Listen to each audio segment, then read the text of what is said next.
आज हम हिंदू हृदय सम्राट वीर योद्धा पृथ्वीराज चौहान जी की जयंती मना रहे हैं। और सबसे पहले तो इस कार्यक्रम के आयोजक, इस कार्यक्रम की भूमिका बना रहे पिछले कई दिनों से हमारे सभी छोटे बड़े भाई, आप सब लोग बधाई के पात्र हो कि आपने इतना भव्य कार्यक्रम गांव सिखेड़ा में आयोजित किया। पिछले लगभग 15 दिनों से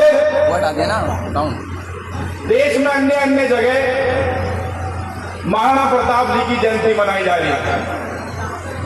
हमारे बीच में हमारे बड़े भाई और समाज के लिए हमेशा अग्रणी भूमिका में रहने वाले ठाकुर संगीत सिंह सोम जी मुख्य अतिथि के रूप में आपके बीच में हैं। और मेरे किसान राजनीति के साथी अंशुल तोमर जी बारा क्षेत्र से आपके बीच में मंच पर मौजूद हैं। और मंच पर उपस्थित सभी अतिथिगण और मेरे सामने मौजूद सभी बड़े बुजुर्ग नौजवान साथियों, मेरे प्यारे भाइयों, हम लगभग 10-15 दिन से महाराणा प्रताप जी की जयंती पूरे देश में मनाई जा रही है। और अब अगले आने वाले 10-15 दिन तक पृथ्वीराज चौहान जी की जयंती मनाई जाएगी। ये बहुत हर्ष का विषय है, बहुत खुशी की बात है कि हमने ऐसे कुल और ऐसी जाति में जन्म लिया जहां महापुरुषों की और जहां वीर योद्धाओं की और जहां ऐसे ऐसे वीर शिरोमणि जो अपने आप में उनका ऐसा पराक्रम रहा जो पूरे देश और पूरी दुनिया ने देखा। हम अपने आप में इतने गौरवान्वित हैं कि ऐसे कुल में जन्म ले रखा है, ऐसे समाज में जन्म ले रखा है कि जहां इतिहास की बात करें, जहां महाराजा राजाओं और योद्धाओं की बात करें तो इतनी लंबी लिस्ट है कि चाहे पूरे साल भी जयंती मनाओ तो साल के दिन कम पड़ जाएंगे। ऐसे कुल में हम लोगों ने जन्म ले रखा।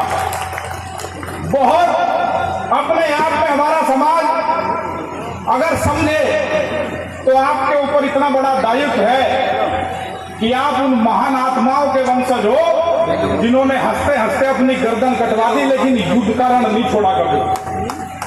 और आज हमारे युवा साथी उन सब पदचिन्हों को छोड़कर, उन सब बातों को छोड़कर एक नई लीग बनाने चले। उस सब इतिहास को भूलकर बस अपने तक ही सीमित रहना, पड़ोसी तक भी नहीं बनती बात, और फिर बात करेंगे कि भाई समाज एकजुट हो जाता है। हमारे समाज के लोगों ने आपस में इतनी कूटनीति, इतनी राजनीति शुरू कर दी कि अगर प्रोग्राम में उसमें वो आ रहा तो भाई मैं नहीं आने का, अगर उस प्रोग्राम में वो बुला लिया तो भाई मुझे ना बुलाइयो।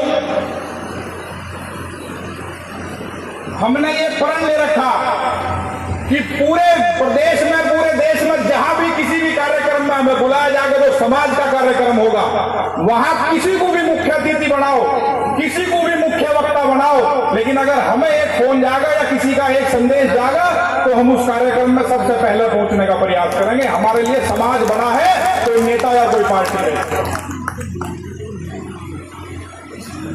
आज हम जिन पराक्रमी योद्धाओं की जयंतियां मना रहे, हमें थोड़ा सा उनका अनुसरण भी करना चाहिए। थोड़ा अनुसरण भी जरूरी है। मुझे बड़ी खुशी हुई पहली बात तो कि जयंती हम इस रूप में बना रहे हैं कि हम बैठ के उनके इतिहास पर चर्चा करें। वो जो रोड शो और वो जो सड़कों में रैलियां निकलती हैं वो अच्छी बात है, लोग समाज दूसरे भी देखते हैं कि भाई इनके समाज के महान योद्धा की जयंती है, लेकिन उसका कोई लाभ, उसका कोई संदेश हमारे युवा साथियों तक नहीं पहुंचता। आज ये मंच लगा है, यहाँ से वक्ता अपनी बात रख रहे हैं, तो शायद हमारे युवाओं के समझ में कोई बात आवे और शायद उसका वो थोड़ा थोड़ा भी चले तो अपने आप में ये सफल कार्यक्रम साबित होगा। अब जैसे हम इनकी जीवन शैली की बात करें अपने योद्धाओं की, तो आप लोगों ने महाराणा प्रताप जी के बारे में सुना होगा कि घास की रोटियां खाई थी। सुना सबने या नहीं सुन रखा घास की रोटियों के बारे में? घास की रोटियां क्यों खाई? क्या वहां हिरण नहीं होंगे? क्या वहां खरगोश नहीं होंगे? क्या वहां अन्य वन्य जीव नहीं होंगे? आज अगर किसी का जन्मदिन हो जा, किसी की कोई शादी की सालगिरह निकल जा, तो तुरंत उस पर कहने लगे बोले आप तो मुर्गा खवा होगा, आज तेरे को दावत चढ़ी है, बोतल मंगा ले बढ़िया से। आप ये बताओ, ये जो लोगों में एक भ्रांति है कि भाई वो राजपूती का भाई जो मांस मच्छी ना खाता हो, तो भाई फिर मारना पड़ता। आपने घास की रोटी क्यों खाई थी? वे नहीं खा सके थे, वहां इतने जीव जंतु रहे जंगलों में, वे नहीं खा सके थे। तो इसे दिमाग में से निकाल दो कि अगर तुम राजपूत होगे, तुम क्षत्रिय होगे, तो तुम तो ये मांस मच्छी खूब दबा कर खाओगे। तुम्हारे इतिहास में लिख रहा था, अगर इतिहास में होता तो तुम्हारे महापुरुष घास की रोटी ना खाते, वो भी हिरण और अन्य तरह के खरगोश खरगोश मार के कुछ भी खा के अपना पेट भर सके थे। सुधार करो इन चीजों में, हालांकि मन से मैं कहना नहीं चाहता, लेकिन आज जो समाज का युवा एक ऐसी दिशा में जा रहा है कि आने वाला समय बहुत अंधकार में है। ऐसी कोई जाति नहीं है, ऐसी कोई जाति नहीं है जो आपके सामने खड़ा होकर विरोध ना करती। हमारे महापुरुष, हमारे माननीय मुख्यमंत्री योगी आदित्यनाथ जी भी लगातार ये कहते रहते हैं कि समाज में कोई भी महापुरुष हुआ वो सर्व समाज के हैं, महापुरुषों को जातियों में नहीं बांटना चाहिए। लेकिन हम इस बात को तो मान रहे हैं कि महापुरुषों को जातियों में ना बांटें, लेकिन कुछ लोग, छोटी मानसिकता के लोग, महापुरुषों के नाम के आगे अपनी जातियों के नाम लिख लिख के और ये बतावें तो हमारी जाति का है, ये तो हमारी जाति का है। हमारा ये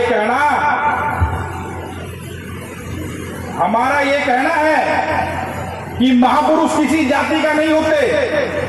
तो इस बात में सुधार करें कि उनके सामने जाति के शब्द न लगावें, क्योंकि अगर जाति के शब्द लगाओगे तो धड़ कटे और सर कटे और धड़ लड़े, और अपने राजपाट और अपनी रानियों को छोड़ के 14 साल के क्षत्रिय सेनानी रणभूमि में शहीद हो गए, जब जाके ये धर्म बचाया था।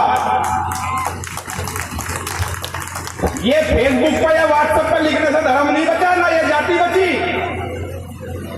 ना वो किसी एक जाति के लिए लड़े, सर्व समाज के लिए लड़के इस देश के लिए बलिदान हुए थे, जब आज हम लोग उनकी जयंती मना रहे थे। तो मेरा आप सबसे यही निवेदन है कि जैसे ये भव्य कार्यक्रम आपने इस बार आयोजन करा, हमें उम्मीद है आप इसे भविष्य में भी समय समय पर आयोजित करते रहेंगे और अपने वीर शिरोमणि पृथ्वीराज चौहान जी को याद करते रहेंगे, क्योंकि इनका अनुसरण और हमारे महापुरुषों का अनुसरण ही हमारे युवाओं को सही दिशा में लेके जाएगा।